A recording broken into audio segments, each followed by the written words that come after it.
और साथ ही साथ आज भी कई अहम सीटें हैं जिन पर आज मतदान होना है। उड़ीसा की 5 अहम सीटें हैं जहां पर आज लोकसभा 2024 के इस जनादेश के लिए भी वोटिंग की जाएगी। और आप प्रधानमंत्री के इस रोड शो में लोगों का हुजूम देख सकते हैं, किस तरह से प्यार करने के लिए प्रधानमंत्री को, उनकी आवभगत के लिए। प्रधानमंत्री भी हाथ हिलाकर उनका अभिवादन स्वीकार करते हुए। बिल्कुल, और इस रोड शो में आप देख सकते हैं दोनों तरफ कितनी ज़्यादा संख्या में जो लोग हैं वो यहाँ पहुँचे हैं और प्रधानमंत्री के साथ इस सीट से जो प्रत्याशी हैं बीजेपी के संबित पात्रा, वो आप देख सकते हैं इन तस्वीरों में। लगातार हम देखते हैं जब प्रधानमंत्री का रोड शो होता है कितनी ज़्यादा संख्या में जो लोग हैं वो पहुंचते हैं। आंचल, किसी भी राज्य की बात की जाए और ओडिशा के जब पुरी की हम बात करते हैं, अपने आप में काफ़ी महत्वपूर्ण स्थान ये, और इससे पहले भी हमने देखा है कि किस तरीके से 4 धामों में इसका नाम आता है। और आप देख सकते हैं कि बहुत अहम सीटें हैं 5, जहां आज लोकसभा के लिए वोटिंग होनी है। सुंदरगढ़ सीट, जुएल ओराम मौजूदा सांसद हैं, यहाँ खड़े हैं, और दिलीप तिर्के जिन्हें टिकट दिया है बीजेडी ने, वो उनके खिलाफ चुनावी ताल ठोकते हुए। तो आज का मुकाबला बेहद दिलचस्प और ये रोड शो उससे ज़्यादा रोमांचक। और हमारे साथ इस अहम रोड शो पर बात करने के लिए हमारे वरिष्ठ जो सहयोगी हैं, सलाहकार संपादक विनोद मिश्रा जी जुड़े हुए हैं। विनोद जी, जब हम पुरी की बात करते हैं तो 4 धामों में पुरी का नाम आता है। उस लिहाज से आज का ये रोड शो, जिस तरह से हुजूम यहाँ पर हम देख रहे हैं पब्लिक का, कहीं ना कहीं हम ये मान सकते हैं एक बदलाव का अंदेशा। और अगर आप ये देखिए कि आज का ये भव्य रोड शो का आयोजन इस वक्त हो रहा है जब देश में 5वें फेज का चुनाव चल रहा है, और इस चुनाव से पहले प्रधानमंत्री मोदी ने जिस तरह से रिकॉर्ड वोटिंग का आज लोगों से अपील की है कि आप जहां भी वोट कर रहे हो रिकॉर्ड नंबर से वोट करें, लोग घरों से निकले और लोकतंत्र के इस महा उत्सव में अपना योगदान दें। तो आप ये कह सकते हैं कि एक तरह से प्रधानमंत्री का यह रोड शो, ये भव्य रोड शो, जब आप जगन्नाथपुरी में देखते हैं और जब देखते हैं जगन्नाथ धाम के साथ में पीएम मोदी का ये सुबह सुबह आज समुद्र से निकली हुई पहली किरण जब जगन्नाथ मंदिर की उस शोभा में बढ़ाती हुई और उसमें प्रधानमंत्री मोदी के रोड शो को निहारती हुई जब किरणें निकलती है, तो आप कह सकते हैं कि लोकतंत्र में इससे ज्यादा भव्यता का दृश्य कोई हो नहीं सकता। अगर सबसे सुंदर खूबसूरत चीज तो ये है कि एक तो जगन्नाथ धाम, जिसमें आजकल बता रही थी कि ये 4 जो महत्वपूर्ण तीर्थ स्थानों में भारत का एक महत्वपूर्ण स्थान है। तो आप कह सकते हैं कि वहां अगर मोदी सुबह सुबह के इस यात्रा में है और उस यात्रा में जहाँ से रथ यात्रा ही पूरे विश्व का एक सबसे बड़ा आकर्षण का केंद्र होता है, तो आप कह सकते हैं कि लोकतंत्र में आज सुबह सुबह की ये छवि जो है वो एक ऐतिहासिक है। और ये ऐतिहासिक दिन भी है जब ये 5वें फेज का ये चुनाव होने वाला है और लोकतंत्र इस महा उत्सव को देख रहे होंगे, तो उन्हें लग रहा होगा कि आज उनकी जनभागीदारी जो है वो भी एक सुनिश्चित करना उनका एक कर्तव्य होता है। अच्छा जी बिल्कुल विनोद, ना सिर्फ जो भागीदारी सुनिश्चित करने की अगर बात की जाए और ख़ासतौर से अगर देखा जाए इस रोड शो की हम बात करें, तो आप देख सकते हैं जगन्नाथपुरी, यहाँ पर ना सिर्फ लगातार जो श्रद्धालु हैं वो तो पहुँचते हैं, लेकिन आज जिस तरीके की भीड़ यहाँ नज़र आ रही है, अंदाज़ा आप उससे लगा सकते हैं जो लोग हैं वो यहाँ पहुँचे हैं प्रधानमंत्री को देखने के लिए।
अगाड़ों के साथ साथ यहाँ स्वागत जो है वो प्रधानमंत्री का किया जा रहा है। पारंपरिक जो वाद्य यंत्र हैं उनकी आवाज़ें हमने सुनी, करतल ध्वनि के साथ एक बड़ा ही भव्य तरीके से स्वागत जो है, और उसके साथ साथ जो मंत्रोच्चारण है वो भी लगातार यहाँ रहा। विनोद जी, जानना चाहेंगे आपसे, क्योंकि जब पूरी सीट की खास तौर से बात की जाए, ना सिर्फ पूरी बल्कि ओडिशा की जो और भी सीटें हैं, अब तक माना जा रहा है कि इस बार काफ़ी बदलाव जो है राजनीतिक रूप से उसमें देखने को मिलेगा। और अक्सर हमने देखा है जहाँ जहाँ प्रधानमंत्री का रोड शो रहा है वहाँ से ना सिर्फ जो वोटिंग प्रतिशत है, जो मतदाता हैं वो तो जागरूक होते ही हैं, लेकिन जो बदलाव की बयार है कहीं ना कहीं इस रोड शो के साथ मिलते हुए नजर आती है।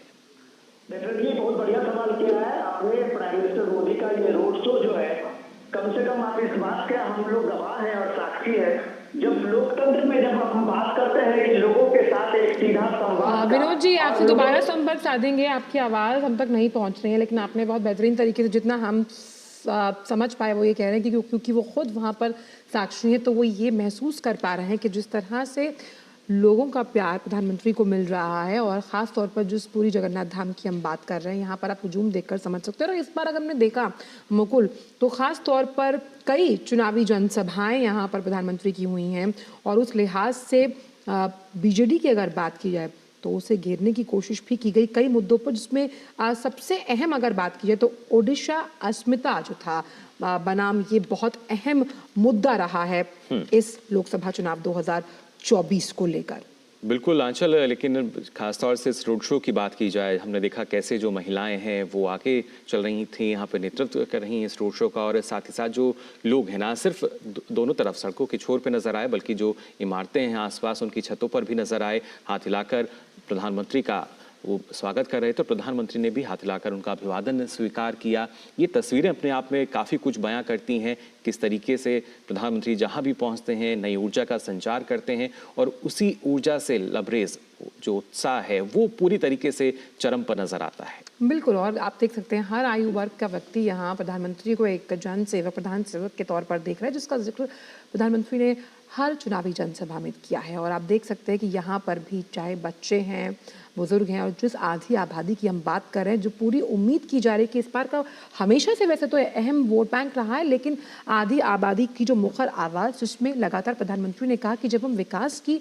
बात करते हैं उसकी अगुवाई महिलाएं करती हुई नजर आए, और यही आत्मनिर्भर भारत की वो सशक्त तस्वीर है जिसको हम यहाँ भी देख पा रहे हैं। पारंपरिक वेशभूषा में यहाँ पर लोग मौजूद हैं। मंत्रोच्चारण के साथ इस रोड शो में आपने ध्वनि के साथ सुना, करतल ध्वनि के साथ सुना कि किस तरह से लोग जब जानते हैं कि आज काफ़ी अहम दिन है दो लिहाज से, क्योंकि विधानसभा चुनाव भी हैं ओडिशा में, क्या वहाँ पर बदलाव होता है नहीं, इसका फैसला भी जनता को करना है। और लोकसभा 2024 की जब हम बात करते हैं चुनावों की, तो आज 5 अहम सीटें हैं जहाँ वोट डाले जाएंगे, जिसमें बारगढ़, सुंदरगढ़, बोलंगीर, कंधमाल और अस्का शामिल हैं। जी बिल्कुल, इन सीटों पर जो मतदान है वो जारी है, लेकिन इसके साथ साथ जो सीटें बचती हैं वहाँ पर भी जो मुकाबला है दिलचस्प देखने को मिलेगा। और ख़ासतौर से इस रोड शो की अगर हम बात करें, जैसा आपने कहा कि जो लोग हैं पारंपरिक वेशभूषा में, और उसके साथ साथ जो वहाँ की लोक संस्कृति है उसकी भी झलक इस रोड शो में हमें यहाँ देखने को मिली, क्योंकि भगवान जगन्नाथ की भी अगर हम बात करें तो अलग अलग तरह की जो कहानियाँ हैं वो प्रचलित हैं उनके बारे में। और ख़ासतौर से ये कहा जाता है कि जब तक भगवान जगन्नाथ नहीं चाहते वहाँ पर कुछ नहीं होता। विनोद जी, अगर देखा जाए तो शायद जगन्नाथ जी की ही इच्छा के मुताबिक हम कह सकते हैं कि यहाँ एक ये जो भव्य रोड शो है ये भी आज हमें देखने को मिला।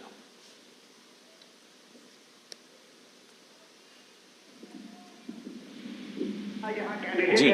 तो ये हम कह सकते हैं कि संबित पात्रा का पिछला चुनाव भी जो था मात्र 11,000 वोट से संबित पात्रा यहाँ चुनाव हारे थे जी। और ये चुनाव संबित पात्रा के लिए वही चुनाव है जो कभी अमेठी में स्मृति ईरानी का रहा होगा। हमें याद करना चाहिए कि संबित पात्रा चुनाव हारने के बाद एक दिन भी उसके बाद उन्होंने विश्राम नहीं लिया और लगातार पूरी में काम करते रहे जी। तो ये एक इम्पोर्टेंट चीज है कि जनता आपको स्वीकार करती है या अस्वीकार करती है, लेकिन अगर वो उम्मीदवार जनता। चलिए, अजय हमारे साथ मौजूद हैं, अजय मिश्र हमारे सहयोगी। अजय, अगर बात की जाए बीजेडी की, तो एक बहुत बयान जो चर्चा में रहा वो ये था एक्सपायरी डेट को लेकर, जिसका जिक्र प्रधानमंत्री ने किया, जहां ओडिशा की अस्मिता को लेकर प्रधानमंत्री ने कई चुनावी जनसभाओं में सवाल उठाए हैं। अगर हम एंटी इनकम्बेंसी की बात करें, क्योंकि आप ग्राउंड पर मौजूद हैं, इस रोड शो में, कितना बड़ा फैक्टर मानते हैं आप इसे? देखिए आंचल, पूरे देश में जो इस वक्त चुनाव चल रहे हैं उसमें उड़ीसा में होने वाला चुनाव शायद सबसे दिलचस्प चुनाव है। बिल्कुल। ऐसा मैं इसलिए कह रहा हूं क्योंकि बीजेपी बीजेडी जिनके प्रोनाउंसिएशन में भी बहुत ज्यादा अंतर दिखता नहीं है, बहुत जी। सारे एनालिस्ट ये मानते हैं कि बीजेपी और बीजेडी में भले ही आपको इस चुनाव में प्रतिद्वंदिता दिख रही हो, लेकिन बीजेडी कई मुद्दों पर बीजेपी का समर्थन करती आई है, पूरे 10 साल समर्थन करती आई है। और आपने एक भी बयान बीजेडी का ऐसा नहीं देखा होगा जो कि बीजेपी की नीतियों के खिलाफ हो। लेकिन जिस तरह से प्रधानमंत्री ने एक टीवी इंटरव्यू में ये कहा था कि ये उनके चुनाव की मजबूरी होती है कि जब भी उनको इलेक्शन फाइट करना होता है तो उनको राज्य में जाकर के राज्य के मुख्यमंत्री के खिलाफ बोलना पड़ता है। जी। तो मजबूरी है, पॉलिटिकल मजबूरी है, क्योंकि उनको प्रतिद्वंदिता में उतरना पड़ा है। ऐसा वो नहीं चाहते हैं। और ये सवाल था वन नेशन वन इलेक्शन को लेकर के कि क्या देश में वन नेशन वन इलेक्शन पे जोर देना चाहिए। आप देखिए इस वक्त उड़ीसा में आज जब 20 मई है तो 5 लोकसभा सीटों के लिए और 35 विधानसभा सीटों के लिए एक साथ चुनाव हो रहे हैं। ये मुद्दा देश के लिए बहुत इंपॉर्टेंट है। साथ ही साथ देश के विकास के लिए ये जरूरी है ये चुनाव विधानसभा के लोकसभा के एक साथ हों। और उसके बाद जिस तरह से प्रधानमंत्री चाहते हैं, उनकी मंशा यह है कि सारे मुख्यमंत्री मिलकर के प्रधानमंत्री के साथ मिलकर के अगले 5 साल केवल और केवल विकास की बात करें। आप देखिए ये जो आप रोड शो देख रहे हैं, ये एक तरह से बीजेपी के पक्ष में माहौल बनाने का तो कार्यक्रम है ही है। जगन्नाथ भगवान को लेकर के जो आस्था है प्रधानमंत्री मोदी की, वो तो स्पष्ट दिख ही रहा है। और आज केवल प्रधानमंत्री मोदी ही नहीं, राउरकेला में आप देखिए गृह मंत्री हैं हेमा मालिनी जी बीजेपी के पक्ष में समर्थन बना रही हैं। अश्विनी वैष्णव जो कि बहुत तेज तर्राक लीडर माने जाते हैं, रेलवे को लेकर के बहुत बड़ा काम किया है, वो भी बीजेपी के पक्ष में समर्थन बनाते हुए नजर आ रहे हैं। तो अपने लिए बीजेपी फाइट कर रही है। और ये भी कहा जाता है कि बीजेडी का जो भी लॉस है, बीजू जनता दल का जो भी लॉस होगा वो बीजेपी का ही गेम है, क्योंकि जमीन पर कहीं दूसरे दल कांग्रेस या दूसरे विपक्षी दल बिल्कुल नजर नहीं आते हैं। और ये भी बहुत सारे लोग मान रहे हैं कि अगर मान लीजिए इस वक्त भले ही आपको एक दूसरे के खिलाफ लड़ते हुए दिखाई दे रहे हो बीजेपी और बीजेडी, लेकिन केंद्र में आप दोनों को एक दूसरे का सहयोगी मानकर। लेकिन अजय, क्या मान सकते हैं 2014 और 2019 में जिस ग्रास रूट लेवल पॉलिटिक्स की हम लगातार बात कर रहे हैं, उसको मजबूत जनाधार इस बार आप 2024 में देखते हुए नजर आ रहा है? क्योंकि लगातार अगर बात की जाए कि बीजेडी ने कई मुद्दों पर हालांकि केंद्र में सपोर्ट किया है भाजपा की अगर बात करें, लेकिन लंबा समय है और क्या जो वहां की जनता है वो बदलाव की एक्सपेक्टेशन के साथ है? देखिए प्रधानमंत्री नरेंद्र मोदी के आप बयानों को बहुत ही बारीकी से समझिए। और जब उन्होंने ये कहा कि हम विकसित भारत की ओर अपने कदम बढ़ा रहे हैं और हमने 2047 तक का रोड मैप बना लिया है, तो 2047 के रोड मैप में जो सबसे बड़े स्तंभ है विकसित भारत के मुकुल और आंचल, वो ईस्टर्न इंडिया का विकास है। क्योंकि वेस्ट इंडिया का विकास हो चुका है जिसमें तमिलनाडु और गुजरात जैसे बड़े राज्य शामिल हैं जो $1 ट्रिलियन की ओर जा रहे हैं। लेकिन उड़ीसा, पश्चिम बंगाल, बिहार, उत्तर प्रदेश, मध्य प्रदेश जैसे ऐसे राज्य जो कि पूर्वी इलाके में है भारत के, उनका आसाम ये सब लेकर के उनका विकास नहीं हो पाया जब तक वो विकास की धारा में शामिल नहीं। यानी विकास के जो मुद्दे हैं वो तो काफी अहम है ही अजय, लेकिन विनोद जी आपसे भी जानना चाहूंगा, ना सिर्फ विकास का जो मुद्दा है उस पर तो शायद एक सहमति जो है वो नजर आ सकती है बीजेपी बीजेडी में, लेकिन जिस तरीके से अब क्योंकि चुनावी समर चल रहा है, इस चुनावी मैदान में प्रतिद्वंदिता जो है वो जाहिर तौर पर हमें देखने को मिल रही है, और खासतौर से इस रोड शो का जो असर है वो किस तरीके से देखते हैं आप? देखिए ये रोड शो के साथ में अगर हम थोड़ी सी उड़ीसा की सियासत की बात करें तो सबसे इम्पोर्टेंट चीज ये है कि इस पूरे के आप देखिए लोकसभा और विधानसभा के चुनाव यहाँ साथ हो रहे हैं और उस चुनाव में वहाँ बीजेपी वर्सेस बीजेडी है। कांग्रेस एक तरह से आप कह सकते हैं कि इस पूरे मैदान से बाहर है। आप ये पिछले 1-1.5 महीने में देखिए तो प्राइम मिनिस्टर मोदी ने 11 रैलियां की हैं उड़ीसा के अलग अलग कंस्टिट्यूंसी पे, अलग अलग जगह पे। और जब प्राइम मिनिस्टर इस कॉन्फिडेंस से बताते हैं कि 10 जून को हम आपको अपने नए चीफ मिनिस्टर के लिए शपथ ग्रहण समारोह के लिए आमंत्रित करते हैं, तो जाहिर सी बात है ये बीजेपी का कॉन्फिडेंस है। और कॉन्फिडेंस इसलिए है कि आप पिछले 2019 का इलेक्शन आप ये देखिए, तो ये बीजेपी वर्सेस बीजेडी के उस चुनाव में बीजेडी से बीजेपी मात्र 4% के उसके परसेंटेज में उसकी कमी थी और सिर्फ 4% के स्विंग से विधानसभा चुनाव में बीजेडी ने 111 सीटें ली थी, जबकि बीजेपी दूसरे नंबर पे 23 सीटें पे आई थी। लेकिन एमपी के में देखिए कि वहां उड़ीसा ने 8 बीजेपी के एमपी को उड़ीसा से चुन के भेजा था जी। तो ये भी एक इम्पोर्टेंट चीज है कि उड़ीसा के लोग जानते हैं कि मोदी कितना इम्पोर्टेंट है देश के लिए,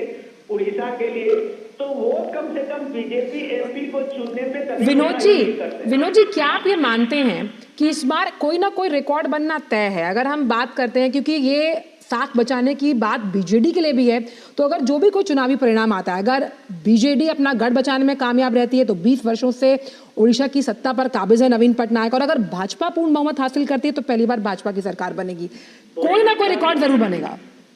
शानदार सवाल पूछा है आपने। दोनों के लिए रिकॉर्ड ये है कि आप ये देखिए कि सबसे इम्पोर्टेंट यह है कि सिक्किम के चीफ मिनिस्टर के बाद ये पहला चीफ मिनिस्टर जेडी पटनायक के परिवार से नवीन पटनायक होंगे जो लगातार 5 बार चुनाव जीत करके चीफ मिनिस्टर बनते रहे और ये 6वीं बार वो चीफ मिनिस्टर के इस बनने के अपने लिए लड़ाई लड़ रहे हैं। लेकिन सबसे जो इसमें खास बात ये है कि नवीन पटनायक बहुत ही बुजुर्ग हो चुके हैं जी। अब जब प्राइम मिनिस्टर अपने सभाओं में कहते हैं कि यहाँ उड़ीसा में एक सुपर चीफ मिनिस्टर आ गया है, यंग मैन जिसका जिक्र किया गया, सीधे सीधे लोगों को बताते हैं कि सीएम नवीन पटनायक अब काम करने की स्थिति में नहीं है। अब उनका जो पर्सनल असिस्टेंट या पीए जो थे पांड्या साहब, वो एक नई भूमिका में आ गए हैं। तो ये चीजें जो है वो बीजेपी को एक ये मौका देता है कि कम से कम लीडरशिप के मामले में अगर आप देखें तो ट्राइबल लीडर के साथ साथ नॉन ट्राइबल लीडर बीजेपी के एक आप कह सकते हैं कि एक पूरी टीम है, जिसलिए वो पूरे कॉन्फिडेंस के साथ पीएम मोदी कहते हैं कि आपको हम उड़ीसा के ही बहुत ही कुशल स्किल्ड सीएम आपको हम देने जा रहे हैं। तो लोगों को लगता है कि नवीन पटनायक के पिछले 24 साल के शासन में अगर एक नया सीएम का फेस आता है जो उड़ीसा को एक डबल इंजन सरकार के रूप में जो और स्टेट में डेवलपमेंट हुआ है, ये मौका अगर उड़ीसा को मिलता है तो शायद एक बीमारू स्टेट से जो उड़ीसा बहुत ही पिछड़ा इलाका है, बहुत ही गरीब राज्य है, तो शायद उसको इससे मुक्ति मिल सकती है। तो ये जो आप भीड़ देख रहे हैं, ये जो आप रोड शो में लोगों की लंबी कतारें सुबह सुबह का देख रहे हैं, अभी लोग और बिल्कुल बहुत इंटरेस्टिंग रोचक ये है, विनोद जी भी इस बात से इत्तेफाक रखेंगे कि 2009 की अगर बात की जाए तो बीजेपी की जूनियर पार्टी के रूप में यहाँ काम करती थी। अजय, अगर आप हमारे साथ बने हुए हैं तो हम ये समझना चाहेंगे कि राज्यसभा चुनाव के लिए हमने बीजेडी का जो ये सियासी समीकरण है वो बदलते हुए देखा, क्योंकि ओडिशा में अश्विनी वैष्णव का समर्थन करती हुई नजर आई बीजेडी, ना तो वो घटक दलों में आती है फिर भी। अजय, बहुत सारे मुद्दों पर बीजेडी ने बीजेपी का समर्थन किया है और अश्विनी वैष्णव जो कि राज्यसभा के लिए उड़ीसा से आए, वो आज स्वयं बीजेपी के लिए वहां पर प्रचार करते हुए दिखाई दे रहे हैं। तो इसमें कोई दो राय नहीं है कि जो एंटी इनकम्बेंसी है बीजेडी के खिलाफ, वो बीजेपी को इस चुनाव में फायदा देती नजर आएगी। लेकिन आप देखिए कि ये जो जगन्नाथ भगवान जी का रोड कॉरिडोर जो कि इसी जनवरी में बनाया गया, और आपको जानकर के खुशी होगी कि 17 जनवरी को ये जगन्नाथ का परिक्रमा कॉरिडोर इनॉग्रेट किया गया और 22 जनवरी को भगवान श्री राम का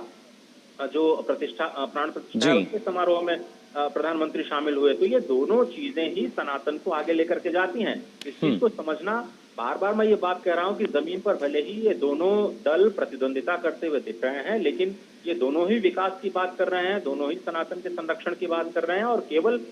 केवल परिक्रमा पथ ही नहीं,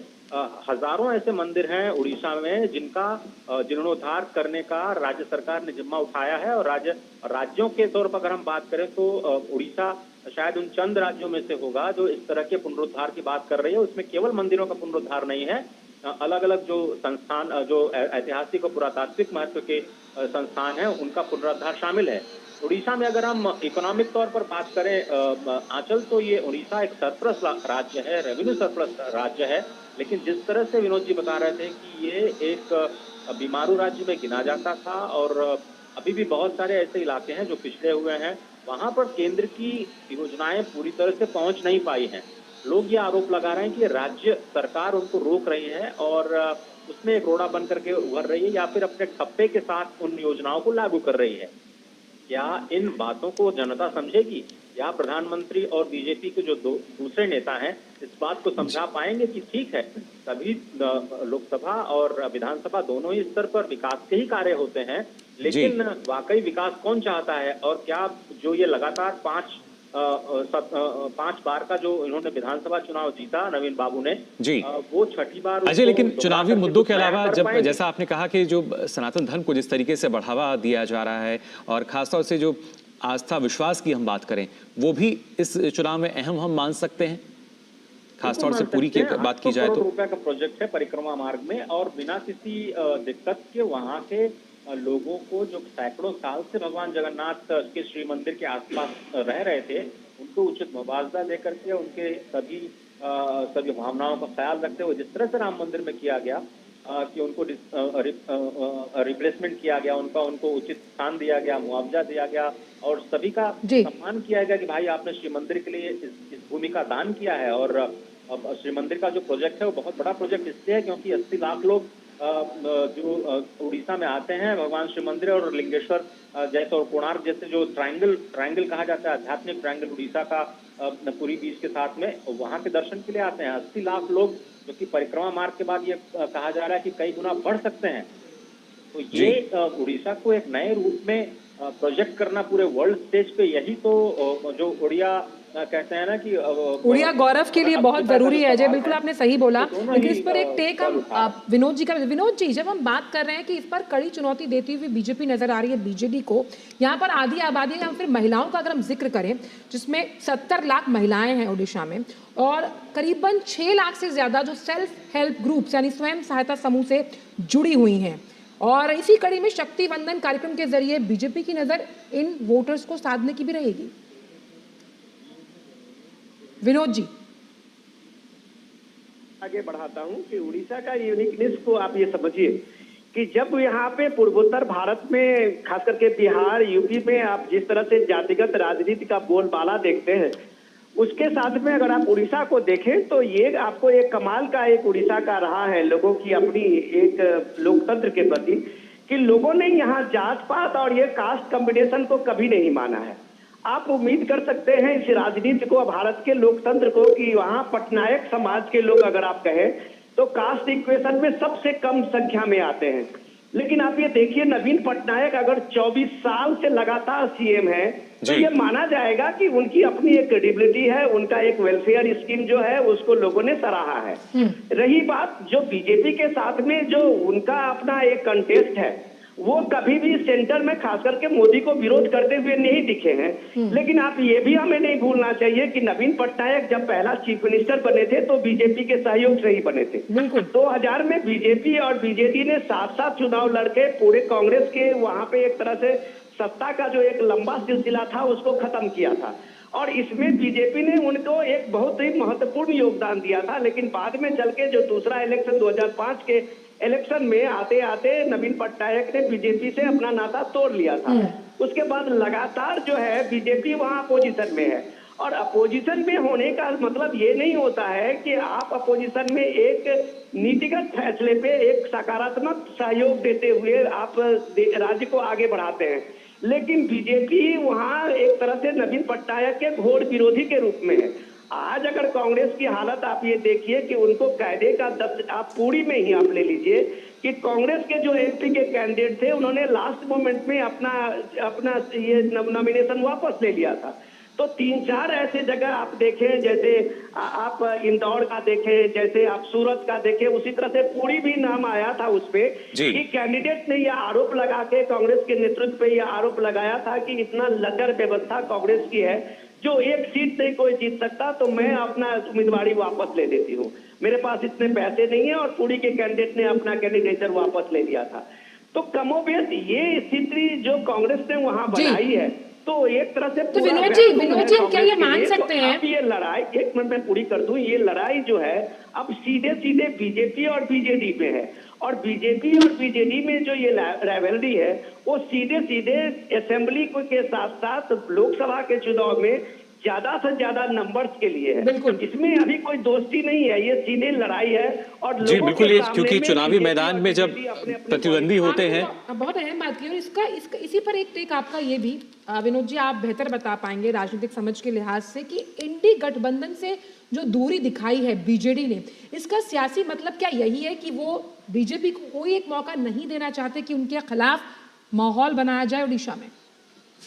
क्या आप ये जरूर कह सकते हैं कि नवीन पटनायक का ये लास्ट अपना एक टेन्योर का वो ये चाहते हैं कि उड़ीसा में उनका जो एक चला है उसको नवीन पटनायक अपने किसी बेटे भतीजे और परिवार के किसी लोगों को आगे नहीं बढ़ाया है इस सत्ता की राजनीति में। वो भी एक तरह से वहाँ एक आदर्श है। लेकिन अब सवाल है कि नवीन पटनायक पिछले 4-5 सालों से उतना एक्टिव नहीं रह पाते हैं। ये उनके एक्टिव नहीं रहने का खामियाजा वहाँ की जनता और डेवलपमेंट के कामों में पड़ता है, जिसको लोग एहसास कर रहे हैं। तो वहाँ एक कुशल नेतृत्व देने के लिए, युवा नेतृत्व देने के लिए बीजेपी के पास ये मौका है। और लोगों के बीच में जब बीजेपी एक कुशल नेतृत्व और युवा नेतृत्व को सामने ला के खड़ी है तो जाहिर सी बात है जनता एक अल्टरनेट के रूप में बीजेपी को देखती है। तो बीजेपी अभी भी अपोजिशन में है और बहुत मजबूती के साथ बीजेपी अपनी चीजों को, डेवलपमेंट के चीजों में भले ही बीजेपी को सहयोग देता रहो, लेकिन फ्रंट पे लोगों के लिए बीजेपी वहां हमेशा नवीन पटनायक सरकार के खिलाफ में लड़ती रही है। तो जी, यानी एक मजबूत स्थिति जो है बीजेपी को इस चुनाव में दिख रहा है। जी बिल्कुल, वही मजबूत स्थिति जो है बीजेपी की यहाँ नजर भी आ रही है। और खासतौर से अजय, जब हम पुरी की बात करते हैं तो अमूमन रथ यात्रा जो यहाँ आयोजित होती है उसमें इस तरह का श्रद्धालुओं का जो सैलाब होता है वो हमें देखने को मिलता है। लेकिन आज इस रोड शो में भी हम कह सकते हैं कि जबरदस्त संख्या में, भारी संख्या में जो लोग हैं वो पहुंचे हैं और कहीं ना कहीं कोशिश कर रहे हैं कि प्रधानमंत्री की एक तस्वीर को अपने मोबाइल में कैद कर पाएं। देखिए, जो भगवान जगन्नाथ की पूरी यात्रा है वो शायद उड़ीसा का सबसे बड़ा महापर्व आप कह सकते हैं। और लाखों की संख्या में बताया जाता है कि 30 से 40 लाख लोग एक ही दिन भगवान जगन्नाथ की रथ यात्रा में शामिल होते हैं। तो उसमें उसका तो कोई मुकाबला कर नहीं सकता। लेकिन प्रधानमंत्री मोदी की भी लोकप्रियता, और खासतौर पर जब पूरा देश इस चीज को देख रहा है कि वो सनातन मूल्यों को फिर से प्रतिस्थापित करने के लिए कैसे जी जान से जुटे हुए हैं और वापस रिवाइवल की जो कोशिश हो रही है, तो उड़ीसा में इतनी बड़ी संख्या में जन सैलाब का उमड़ना और प्रधानमंत्री मोदी के प्रति जो लोगों का आस्था और विश्वास है, वो कहीं न कहीं ये दिखाता है कि जो लोगों का आकर्षण है प्रधानमंत्री के प्रति वो कम नहीं हुआ है। और क्या ये जो श्री मंदिर के परिक्रमा मार्ग के आसपास आप जो ये भीड़ देख रहे हैं जी, वो बीजेपी के प्रति अपने रुझान में या फिर चुनावों में कुछ उसका फल दे पाएगी, वो थोड़ा सा उसके लिए थोड़ा हमें इंतजार करना पड़ेगा। लेकिन ये तो बात है कि जब इतने लंबे समय से 25 वर्षों से अगर एक ही शासनकाल आप देख रहे हों तो कुछ न कुछ जनता बदलाव जरूर चाहेगी। और आप देखिए कि जब कई विपक्षी दल तो सामने है ही नहीं है बीजेपी के अलावा, और जिस तरह से महिला सम्मान का जिक्र किया था आंचल ने, और महिलाओं की बात करें तो भुवनेश्वर से जो कांग्रेस के प्रत्याशी थे उन्होंने फंड न होने की वजह से अपना नाम वापस ले लिया था। तो आप ये समझिए कि जो अभी विपक्षीय लड़ाई है जो बीजेपी और बीजेडी के बीच में, और प्रधानमंत्री मोदी के प्रति जो जनता का आकर्षण है, जनता की जो श्रद्धा है, वो किस तरह से विकास के कार्यों के लिए वोट में तब्दील होती है नहीं, कोशिश यही कर रही है बीजेपी। इन तमाम मुद्दों के आधार पर जनता को कन्विंस करने का प्रयास किया जाए। ये सारे विकास के कार्य जारी रखेंगे। लेकिन आप हमारा भी मॉडल तो एक बार देख लीजिए। जी बिल्कुल अजय, लेकिन जब आर्थिक विकास की हम बात करते हैं, जैसा आपने बताया कि जो कॉरिडोर है उसका निर्माण किया गया, कहीं ना कहीं जो एक किसी भी राज्य की जब अर्थव्यवस्था को हम देखते हैं या कैसे वहाँ मुनाफा हो रहा है, पर्यटन के लिहाज से काफ़ी महत्वपूर्ण हो जाता है। और धार्मिक पर्यटन को बढ़ावा देने की भी जो कोशिशें हैं वो लगातार हम देख सकते हैं, उस लिहाज से कितना महत्वपूर्ण। और ये चुनौती बहुत अहम है जी, क्योंकि विकास बनाम विकास है। हमने देखा कि किस तरह से जो जीरो टॉलरेंस नीति, जब आपदा प्रबंधन की हम बात करते हैं नवीन पटनायक सरकार की, और जिस तरह से प्रधानमंत्री का भी अपना कार्यकाल रहा है केंद्र की राजनीति में जीरो टॉलरेंस लेकर कई मुद्दों पर, तो यहाँ पर ये भी बहुत अहम है कि विकास बनाम विकास बहुत डिजास्टर मैनेजमेंट की बात हो या फिर विकास की धारा को उन इलाकों तक पहुंचाने की जो अभी तक हाशिए पे पड़े हुए हैं, जो मुख्य धारा में शामिल नहीं हो पा रहे हैं, जिसमें कालाहांडी, कांधमाल जैसे ऐसे इलाके शामिल हैं जहां पर बड़ी संख्या में जनजातियां रहती हैं। तो कैसे विकास की कहानी को आप हरामुखास तक पहुंचाएं, यही राज्य और केंद्र के स्तर पर नीतियों के केंद्र में रहता है। लेकिन जिस तरह से अगर हम उड़ीसा के आर्थिक केंद्रों की बात करें तो उसमें धार्मिक पर्यटन मुकुल कह रहे थे कि बहुत ही इंपॉर्टेंट है, जो कई गुना बढ़ने की संभावना है आने वाले दिनों में। साथ ही साथ जो वहाँ का रॉ मटेरियल है जिसके लिए वो जाना जाता है उड़ीसा, जी। वहाँ के रॉ मटेरियल को आप कैसे वहाँ के विकास के लिए इस्तेमाल कर सकते हैं, और उड़ीसा के वो काम आ सकता है कि नहीं, या फिर उसके लिए कुछ अलग से प्रबंधन या फिर प्रयोग करने की जरूरत है। तो केवल नीतियों को लागू करने की बात है कि कौन बेहतर ढंग से जनता के हित में लागू कर पाता है, और शायद यही एक आधार होता है जिस पर जनता अपने नेतृत्व को चुनती है। तो क्या बीजेडी की नीतियों का एक विकल्प के तौर पर बीजेपी की जो क्रियान्वयन की नीति है पूरे देश में जो देखा है, आउटकम के तौर पर जिस तरह से प्रधानमंत्री फोकस करते हैं, 100% सैचुरेशन पर फोकस करते हैं, बिना किसी भेदभाव के नीतियों को लागू करने की बात पर फोकस करते हैं, क्या इन राष्ट्रीय मुद्दों को लोकसभा के चुनाव में वहां की जनता प्राथमिकता देगी, ये देखने वाली बात होगी। पर इसमें कोई संदेह नहीं है कि 800 करोड़ रुपए का जो परिक्रमा मार्ग बनाया गया है, अब इसका असर वहां के पर्यटन पर पड़ेगा, वहां के अर्थव्यवस्था पे जरूर पड़ेगा और सकारात्मक पड़ेगा। और कैसे इसको और ज्यादा गति दी जाए, यही बीजेपी और बीजेडी दोनों की कोशिश होगी कि भगवान जगन्नाथ को तो बिल्कुल अलग किया ही नहीं जा सकता उड़ीसा की राजनीति और उड़ीसा के आर्थिक परिदृश्य से, लेकिन कैसे उसको बेहतर किया जाए जनता के हित में, यही दोनों पक्षों की कोशिश होगी जनता को समझाने की। बिल्कुल। और जो खासतौर से राजनीतिक परिदृश्य की हम बात कर रहे हैं विनोद जी, नीतियां और उसके साथ साथ निर्णय, इन दोनों के साथ हम मान सकते हैं एक तरीके से विकास का आधार इनको माना जा सकता है। और ओडिशा में बीजेपी की तरफ से कोशिश यही है कि इसी विकास को और गति दे सकें। देखिए, मैं अजय की बात को आगे बढ़ाता हूँ। ये पुरी जो है, आप ये सोचिए कि ये जैसे कहा जाता है कि उड़ीसा की आत्मा जो है वो जगन्नाथ धाम को लेके पुरी में है। और जब प्रधान मिनिस्टर मोदी ने अभी 2-4 इलेक्शन रैली में इस बात को उठाया था, वहाँ स्वर्ण भंडार की चाबी गुम के बारे में, तो वो एक बड़ा सा लोगों के बीच में एक चर्चा का विषय बना है कि नवीन पटनायक के दौर में उड़ीसा के सबसे जब आत्मा जगन्नाथ जी हैं, जगन्नाथ धाम है, और वहाँ उनका जो स्वर्ण भंडार है उसकी चाबी गुम हो गई है। एडमिनिस्ट्रेशन को बाद में ये कहना पड़ा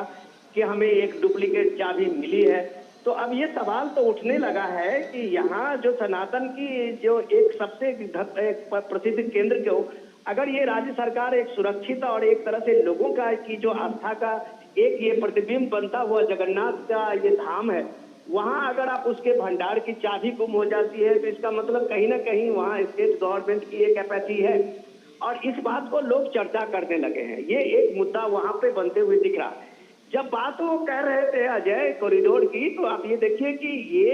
ये जो सांस्कृतिक वैभव का जो ये दौर शुरू हुआ है पिछले 10 वर्षों में मोदी के दौर में, तो देश के अलग अलग जो सांस्कृतिक केंद्र हैं, जो धार्मिक स्थान है, जो माना जाता है कि भारत की एकता के सूत्र जो है वो इसी धार्मिक और इसी जो महत्वपूर्ण भारत की सांस्कृतिक केंद्र है उसी के जरिए है। लेकिन पता नहीं आजादी के बाद इसका कभी कोई विकास नहीं हुआ, और एक तरह से ये सारे धार्मिक केंद्र जो आस्था के केंद्र थे, चाहे वो शंकराचार्य के चारों मठों हो या फिर उड़ीसा के ये जगन्नाथ धाम के वो सारे तीर्थ स्थल हो, वो एक या बनारस का काशी कॉरिडोर को काशी विश्वनाथ जी का मंदिर हो, अयोध्या के रामलला के प्राण प्रतिष्ठा के बाद ही दुनिया के सतह पे उसे जान पाया हो, तो ये सारी चीजें जो एक उद्भव देखते हैं जिसको आप कहते हैं कि विकास के साथ विरासत के साथ विकास, तो विरासत संभालने का जो ये 10 साल का फेज है, वो प्राइम मिनिस्टर मोदी को जब आप पूरी देखते हैं तो लोगों को एक बड़ा एक विश्वास जगता है अपने लीडर के प्रति। आप ये सोच सकते हैं कि 10 लाख से ज्यादा लोग एक रथ यात्रा में यहाँ 20 से 25 लाख लोग दुनिया के विदेशी से प्रवासी से लेके और विदेशी पर्यटक जिस शहर में आते हो, उस शहर की पूरी इकोनॉमी एक धार्मिक केंद्र को लेके है, उड़ीसा जगन्नाथ जी को लेके है, जगन्नाथ धाम को लेके है। और उसकी भव्यता अगर सरकारों ने सक्सेसिव जितनी भी गवर्नमेंट है उसने नहीं की है, तो वो एक सेकुलरिज्म के कारण वो उनकी बेईमानी नहीं है, वो सीधे सीधे एक सनातन के प्रति उनकी एक उदासीनता रही है, और ये उदासीनता राज्य की जो इकोनॉमी है उसको सबसे ज्यादा डैमेज किया है। तो जब ये कह रहे थे पूरी कॉरिडोर जो बनने की बात अजय कह रहे थे, मुझे याद है कि जैसे ही रामलला विराजमान के प्राण प्रतिष्ठा की वहां जबरदस्त अयोध्या में तैयारी शुरू हुई थी, तो उड़ीसा के लोगों खासकर के पुरी के लोगों को भी ललक बढ़ी थी कि जगन्नाथ धाम जो है वो भी पूरे दुनिया में उसी तरह के आकर्षण है, इसका भी डेवलपमेंट होनी चाहिए। तो वो कॉरिडोर बनना शुरू हुआ। वहां राज्य सरकारों की भी एक भूमिका थी उसमें, लेकिन वो एक तरह से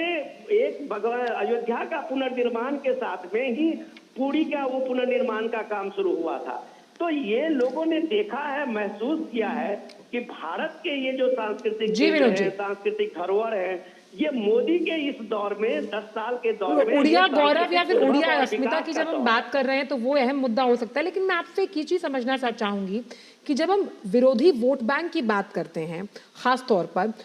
लगातार कोशिश ये की जा रही है, अगर हम उड़ीसा की बात करें तो किस तरह से ये अगर विरोधी जो वोट बैंक है अगर ये बीजेपी और कांग्रेस में बंटता है, उसका सीधा फायदा बीजेडी को होता हुआ नजर आएगा। इसके बारे में क्या कहेंगे आप?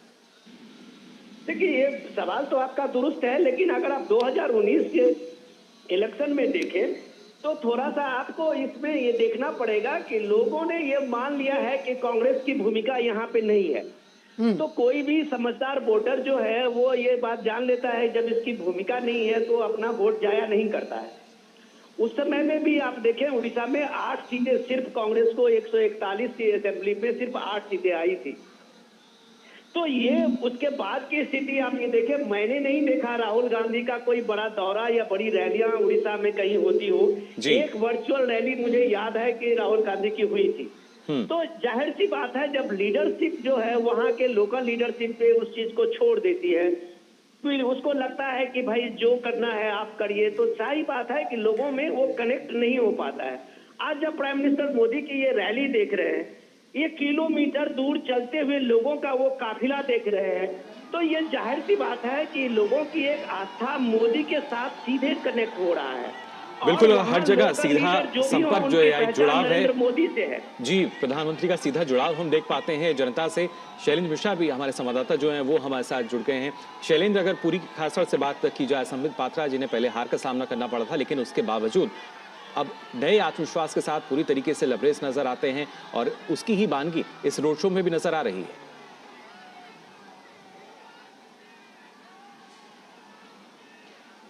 शैलेंद्र, आपको आवाज आ रही है हमारी?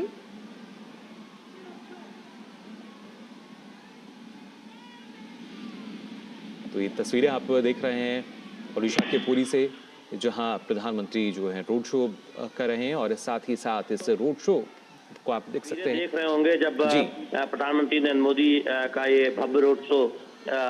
ये तस्वीरें बताती हैं कि उत्तर हो या दक्षिण हो, पूरब हो या पश्चिम हो, प्रधानमंत्री नरेंद्र मोदी जब भी इस तरह से कोई रोड शो करते हैं कितना प्यार जनता का मिलता है। देखिए, उड़ीसा आप देखें तो बहुत महत्वपूर्ण इसलिए है कि बीजेपी का ये दावा है कि इतिहास में पहली बार वहां पर वो सत्ता में आने जा रही है। हम जानते हैं कि विधानसभा चुनाव भी लोकसभा चुनाव के साथ उड़ीसा में हो रहा है और बीजेपी पूरा दमखम लगा रही है। हमने देखा कि बीते अगर आप एक दशक में देखें तो बीजेपी एक मुख्य दल के तौर पर उड़ीसा में उभरने में न केवल कामयाब रही है, बल्कि एक ग्रास रूट लेवल पर देखें तो पार्टी के संगठन में एक बहुत बड़ा विस्तार देखने को मिला। प्रधानमंत्री नरेंद्र मोदी जब भी हम देखते हैं कि इस तरह जो तस्वीरें आती हैं वो अभिवादन स्वीकार करते हैं जनता का, और सड़क के दोनों तरफ जब हम बड़ी भीड़ देखते हैं तो निश्चित तौर पर ये बात बार बार सामने आती है कि दुनिया के सबसे लोकप्रिय नेता कितने शानदार तरीके से जनता से मुखातिब होते हैं, जनता से कनेक्ट होते हैं और उनका एक अपना अंदाज है जो हर राज्य में दिखाई देता है जब वो जाते हैं। और आज हम उड़ीसा की धरती पर देख रहे हैं, इस महान नगरी में देख रहे हैं किस तरह से लोगों का प्यार उमड़ रहा है प्रधानमंत्री नरेंद्र मोदी के लिए। जी, आप कुछ पूछना चाहेंगे? शैलेंद्र, जैसे कि हम हमेशा मानते हैं कि जगन्नाथपुरी धाम की अगर बात की जाए तो सर्वोपरि धाम माना जाता है। जब सनातन धर्म की बात आती है, जगन्नाथ जी की मूर्ति में धड़कता है भगवान श्री कृष्ण का दिल। और साफ तौर पर हमने देखा कि जो सनातन को लेकर लगातार बीजेपी बात कर रही है, उसकी अस्मिता की, और किस तरह से अगर हम राम मंदिर को भी इससे जोड़कर देखें, ये कितना बड़ा अहम मुद्दा आप बनता हुआ देखते हैं इस बार के ओडिशा से जुड़े इन तमाम जो सीटें हैं जिन पर आज वोट डाले जाएंगे।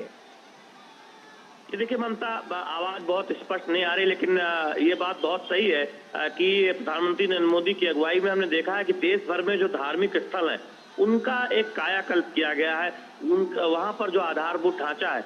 उसको बेहतर किया गया है। आप अयोध्या में रामलला की प्राण प्रतिष्ठा के बाद विकास के तमाम काम देख रहे हैं। आप काशी में जब हमने देखा कि ये काशी विश्वनाथ कॉरिडोर का जो निर्माण हुआ, उज्जैन महाकाल, वहां पर ही हमने देखा कि किस तरह से विकास कार्य हुए। आप जगन्नाथ धाम में देख रहे हैं। तो निश्चित तौर पर ये बखूबी समझती है मोदी सरकार की किस तरह से धार्मिक पर्यटन के जरिए उस क्षेत्र का कायाकल्प किया जा सकता है, विकास के रास्ते पर बहुत तेजी से आगे बढ़ा सकता है। क्योंकि पर्यटन एक ऐसा क्षेत्र है जहां पर हम देखते हैं कि सबसे कम निवेश से, सबसे कम प्रयास से अधिकतम नतीजा मिलता है। अगर आप रोजगार के मोर्चे पर कहें या उस इलाके में विकास की गतिविधियों की बात करें, तो हमने देखा है कि दुनिया के सबसे बड़े धार्मिक पर्यटन नगरी के तौर पर एक तरफ अयोध्या उभर रहा है, वहीं दूसरी तरफ उड़ीसा में पुरी हो, वो हम देख रहे हैं कि वहां पर भी पहले के मुकाबले अब ज्यादा संख्या में, बड़ी संख्या में धार्मिक श्रद्धालु पहुंच रहे हैं। तो ये दिखाता है कि इस बात को बहुत अच्छी तरीके से प्रधानमंत्री नरेंद्र मोदी समझते हैं कि जो हमारी विरासत है उसको संजोने के साथ उसको मजबूत करने का काम करने से लोगों को फायदा भी होगा और बड़ी संख्या में रोजगार के अवसर भी आएंगे। तो निश्चित तौर पर तस्वीरें ही बताती हैं। जी, आप कुछ पूछना चाह रहे हैं? बिल्कुल, जाहिर तौर पर ये तस्वीरें बहुत कुछ अपने में बताती हैं। अजय, आपसे भी जानना चाहेंगे, इस रोड शो के दौरान हमने देखा अलग अलग जो झांकियां हैं वो भी नजर आ रही हैं, कृष्ण सुदामा भी नजर आए, तो योग का अभ्यास भी करते हुए जो युवा हैं वो नजर आए, और इतनी भीड़ में भी जो प्रधानमंत्री हैं उन लोगों से कनेक्ट करते हैं, जुड़ाव करते हैं, उनका जाहिर तौर पर जो मनोबल है वो काफी बढ़ाते हैं।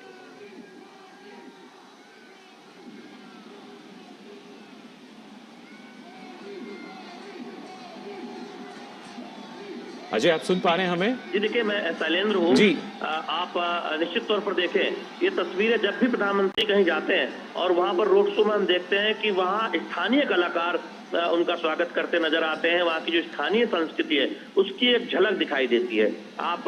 काशी में देखें, आप वाराणसी में देखें, आप अयोध्या में देखें, तमाम जो देश भर में प्रधानमंत्री नरेंद्र मोदी के रोड शो हुए हैं, आप मुंबई में जब महाराष्ट्र में रोड शो हुआ था, तो ये तस्वीरें दिखाती हैं कि हर वर्ग के लोगों का प्रधानमंत्री नरेंद्र मोदी को प्यार मिलता है और वहाँ की जो स्थानीय संस्कृति है उसकी एक झलक दिखाई देती है। तो ये बहुत महत्वपूर्ण इसलिए है क्योंकि प्रधानमंत्री नरेंद्र मोदी अक्सर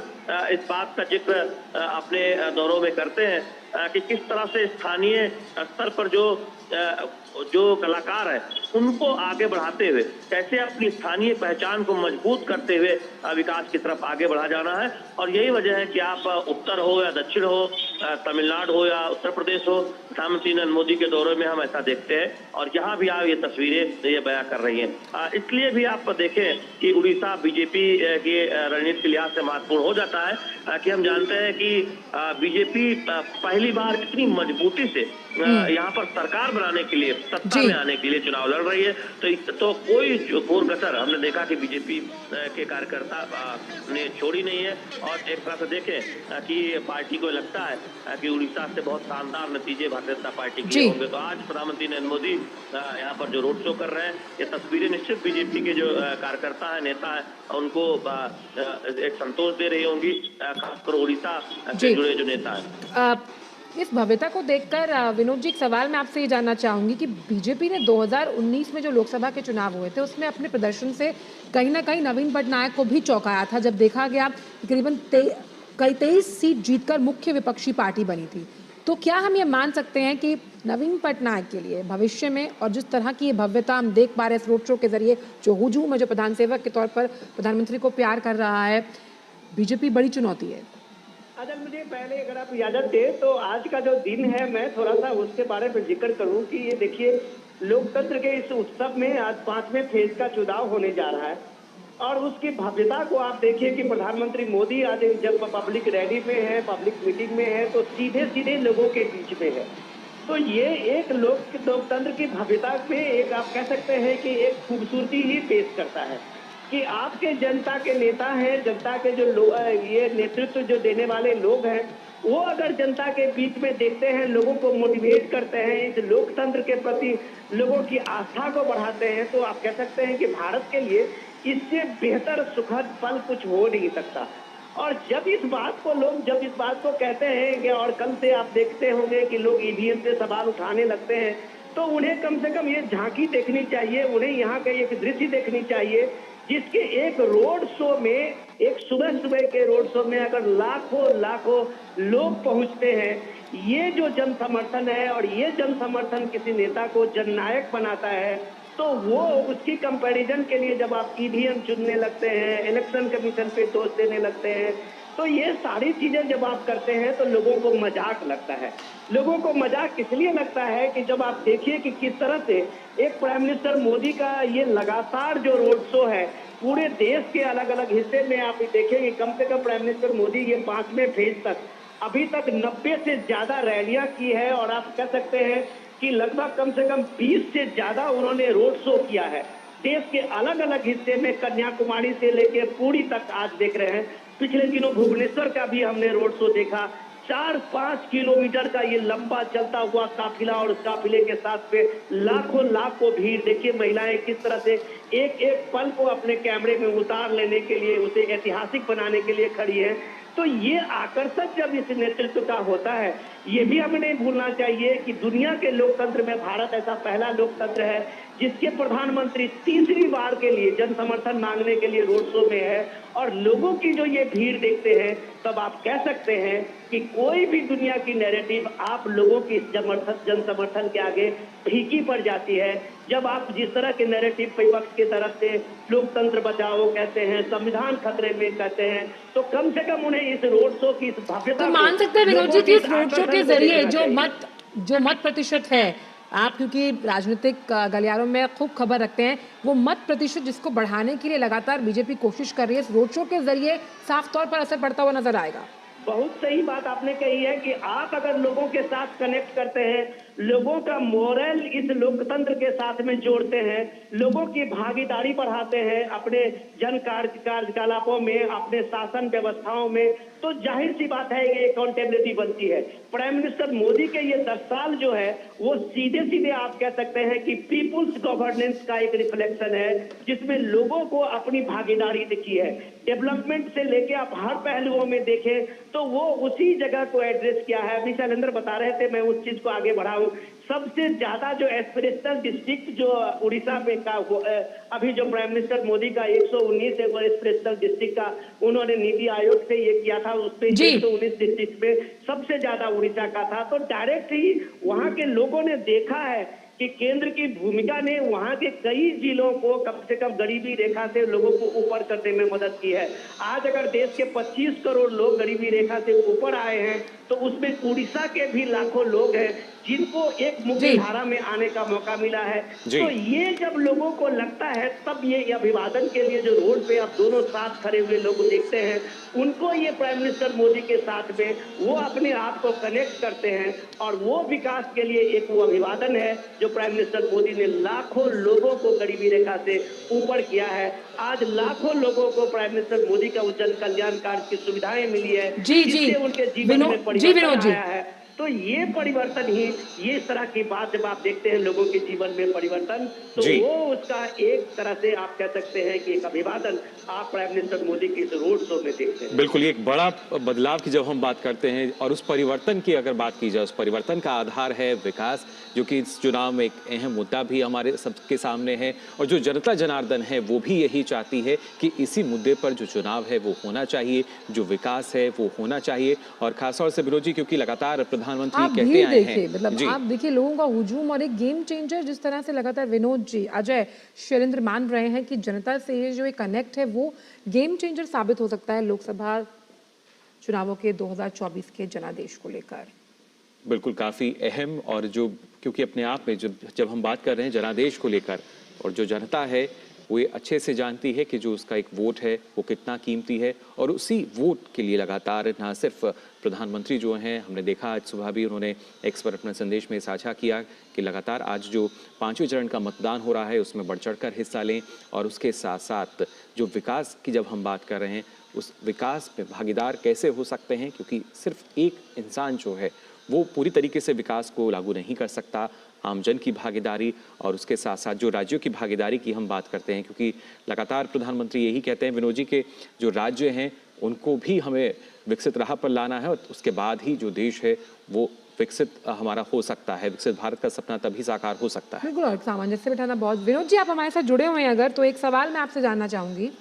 विनोद जी, आपको आवाज आ रही है मेरी? जी जी आ रही है। विनोद जी, मैं ये जानना चाहती हूँ कि जब हम दोनों ये तब जो बड़े लीडर्स हैं, बात करते हैं प्रधानमंत्री की और साथ ही साथ नवीन पटनायक की, इनके अगर पर्सनालिटी को देखें तो जहाँ नवीन पटनायक मीडिया से दूरी बनाकर रखते हैं, चुपचाप अपना काम करते हैं, वहीं प्रधानमंत्री जिस तरह से काम करते हैं, उनका अंदाजे बना बयां जो है वो बहुत अलहदा होता है। उस लिहाज से कई राज्यों में हमने देखा कि जनता के पास विकल्प ना होकर उन्हें पता होता है कि हमें किसे वोट करना है, लेकिन यहाँ पर दो मजबूत विकल्प मौजूद हैं, विकास बनाम विकास। उस लिहाज से आप जनता के मन को किस तरह से पढ़ पाते हैं? खास तौर पर सिरमौर माने जाते हैं जब हम राज्य की राजनीति की बात की जाती है नवीन पटनायक, और राष्ट्रीय राजनीति की जब हम बात करते हैं तो प्रधानमंत्री नरेंद्र मोदी। जी बढ़िया सवाल। अचल देखिए, एक इम्पोर्टेंट आपको ये चीज समझना पड़ेगा, ये कोविड के दौर का, ये भारत के लोकतांत्रिक इतिहास के साथ साथ एक पॉलिटिकल जो सिस्टम है हमारा, उसके लिए भी एक तरह से आप कह सकते हैं कि आई ओपनर है। उस दौर में आप देखिए कि प्राइम मिनिस्टर मोदी जिस तरह से पूरे देश के चीफ मिनिस्टर के साथ एक इमरजेंसी मीटिंग के साथ में देश में कोविड के जो भी इंस्ट्रक्शंस है उसको लागू करवाने के साथ साथ जो वर्क है, काम है, लोगों के बीच में सहायता पहुंचाने से लेके वैक्सीनेशन तक का, तो वो दौर आप देखिए कि नवीन पटनायक और मोदी का बीच में जो हमेशा एक केमिस्ट्री रहा है उस चीजों के लिए, वो भी एक अद्भुत दौर हम लोगों ने देखा होगा। और वो अद्भुत दौर के साथ साथ प्राइम मिनिस्टर मोदी, ये जो उनका एक भाव रहा है राज्यों के साथ में, जब वो कहते हैं कि हम अपने इस फेडरलिज्म की बात जब वो कहते हैं और तो तब आप राज्यों के साथ मिलके काम करते हैं, उसका बहुत फायदा उड़ीसा को मिला है, ये नवीन पटनायक भी जानते हैं। तो ये समझ जो है एक राजनीतिक नेतृत्व को, जो हमेशा एक चुनाव के मूड में नहीं होता है, हमेशा एक कन्फ्रंट की स्थिति में नहीं होता है, जब वो राज्य में सहयोग की बात करता है। चल आप ही थोड़ी देर पहले हम लोग डिजास्टर मैनेजमेंट की बात कर रहे थे, जी। वो दौर था 10 साल पहले जब उड़ीसा में एक तूफान में कम से कम सैकड़ों लोगों की मौत होती थी, लाखों करोड़ों का संपत्ति नुकसान होता था। तूफान आज भी है, लेकिन आप वो रिहैबिलिटेशन और रेस्क्यू का वहां पे देखिए केंद्र के सहयोग से और एनडीआरएफ की वहां टीमों से। तो ये एक केमिस्ट्री होता है स्टेट और सेंटर का, भले ही वो अपोजिशन की पार्टी हो, लेकिन उड़ीसा में आज की तारीख में डिजास्टर मैनेजमेंट का 0 कैजुअलिटी का रेस्क्यू और रिहैबिलिटेशन, ये अपने आप में एक विश्व रिकॉर्ड है, और ये बिना केंद्र की मदद से, बिना दोनों के अच्छे ट्यूनिंग से संभव नहीं है। तो ये कॉपरेशन जो है वो एक अपनी जगह में उड़ीसा के लिए आप कह सकते हैं कि देश के मॉडल बना है। लेकिन अब सवाल है राजनीति में, देखिए परिवर्तन की बात जब आप कहते हैं तो उड़ीसा के लोगों से ये भाव आता है। पॉलिटिकल पार्टी जब वो कैच करते हैं इस तरह के स्लोगन को, तो जो 400 पार का पीएम मोदी का है, तो स्लोगन भी लोगों के बीच से आता है जब नेतृत्व उसको कैच करता है। तो वो कैच जो है उड़ीसा के परिवर्तन का, वो कैच पीएम मोदी और वहां के लीडरशिप ने, लोकल लीडरशिप ने देखा है, सुना है, क्योंकि उनको पता है कि नवीन पटनायक अब काम नहीं कर रहे हैं इफेक्टिवली, तो उनके जो पीए हैं वो ज्यादा भूमिका में है, उनके हर भूमिका में है, लोग ये देख रहे हैं। तो उनको एक लीडरशिप चाहिए, एक चेंज चाहिए, तो उनके सामने में अल्टरनेट बीजेपी देखता है और पीएम मोदी जैसा नेतृत्व देखता है जो वो किसी से भी ज्यादा एक्टिव है, चाहे उड़ीसा के ग्रामीण अंचल की बात हो, ट्राइबल इलाके की बात हो। सबसे इम्पोर्टेंट चीज है, हमें नहीं भूलना चाहिए, राष्ट्रपति द्रौपदी मुर्मू इसी उड़ीसा से आते हैं। ये लोगों ने देखा है उड़ीसा के साथ साथ पूरे झारखंड और उस इलाके में एक गांव से पढ़ी लिखी गरीब महिला और एक अभाव से ग्रस्त उसका जो संघर्ष है द्रौपदी मुर्मू की, विनोद जी, हम मान सकते हैं जो विकास है, वो एक राष्ट्रपति बनती है। तो ये भूमिका जब बीजेपी के नेतृत्व में और पीएम मोदी के साथ में देखते हैं, तब उन्हें लगता है कि सबका साथ, सबका विकास जो है वो सिर्फ एक नारा नहीं है, वो पीएम मोदी का एक आदर्श है जब वो राष्ट्रपति द्रौपदी मुर्मू को, यानी विकास जो है वो सीमित नहीं है। और जैसा आपने कहा कि सबका साथ, सबका विकास, तो उसी को सार्थक करते हुए पुरजोर तरीके से। विनोद जी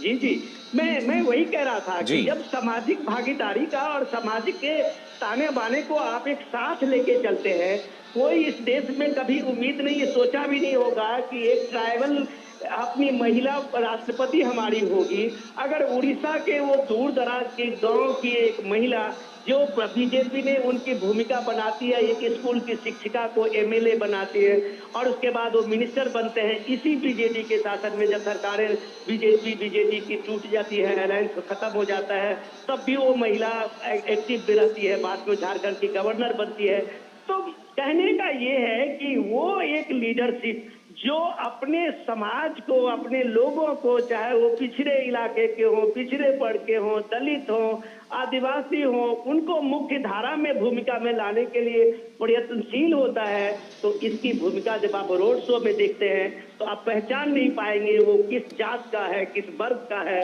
दलित है, आदिवासी है, पिछड़ा है। ये देश है, देश का समाज है, जो लोग हैं उन्हें इस बात का नेतृत्व पे भरोसा है जी। जो सबका साथ, सबका विकास और सबका विश्वास की बात करता है। और खास तौर पर अगर हम बूथ की बात करें, लगातार बूथ कार्यकर्ताओं में संजीवनी देने का काम प्रधानमंत्री ने तमाम रोड शोज के जरिए किया है। बूथ कार्यकर्ताओं का कितना बड़ा महत्व आप मानते हैं? आप देख सकते हैं इस रोड शो में भी कई मौजूद होंगे और साफ तौर पर प्रधानमंत्री ने कहा है कि हर एक राज्य में बूथ कार्यकर्ता का जो योगदान है, खास तौर पर जनाधार बढ़ाने में, वो बहुत अहम है। ये आप ये बात देखिए कि जब नेतृत्व सामने में होता है तो उसके पीछे वो भूमिका वहाँ के लाखों लाख कार्यकर्ता जो पन्ना प्रमुख हैं वहां तक की होती है। और सबसे खासियत इस नेतृत्व में, बीजेपी के नेतृत्व में, उस कार्यकर्ता को है जिसका एक सीधा संवाद अपने प्रधानमंत्री से है। तो आप अभी कलकत्ता में देखे होंगे कि किस तरह से कार्यकर्ता की भावुकता को देखे होंगे कि वो रोती हुई दिख रही थी प्राइम मिनिस्टर मोदी को एक झलक पाने के लिए, और प्राइम मिनिस्टर मोदी उनको सांत्वना दे रहे थे कि हम आपके साथ हैं और हमेशा आपके साथ हैं। तो ये एक जो उद्गार होता है, एक नेतृत्व के साथ में कार्यकर्ता का अपना कनेक्शन होता है। तो ये इस रोड शो की जो भूमिका में आप देखते हैं कि लाखों लाख लोग रोड पे एक लंबे किलोमीटर पे किलोमीटर तक चलते हुए जा रहे हैं, तो उसमें उस कार्यकर्ता का भी एक बड़ा और बड़ी भूमिका है जो आप प्राइम मिनिस्टर मोदी के लिए वो समर्पित कार्यकर्ता है, पार्टी के लिए समर्पित कार्यकर्ता है, देश के लिए समर्पित कार्यकर्ता है। तब आपको इस तरह की भूमिका आपको दिखती है। लेकिन इम्पोर्टेंट चीज साथ में ये भी है, ये इस दौर का चल हमें इस बात को समझने की जरूरत है कि प्राइम मिनिस्टर इस दौर पे दुनिया के किसी भी देश से जो नेता हैं आज के दौर में वो सबसे बेस्ट कम्युनिकेटर है। उन्हें अपने दिल की लोगों की भाषा को वो जानते हैं, उनको कभी भी किसी के भाषा का बैरियर नहीं बनता है। चाहे तमिलनाडु के चेन्नई में उनकी जी, यानी उनके लिए जो किसी तरह की बाधा नहीं है और वो यही चाहते हैं कि विकास में भी किसी तरह की बाधा ना आए। और खासतौर से आजकल देखा जाए, क्योंकि ये काफी महत्वपूर्ण हो जाता है जब विकास अहम मुद्दा होता है और इसी मुद्दे को लेकर कोशिश यही की जाती है कि कोई जो बाधा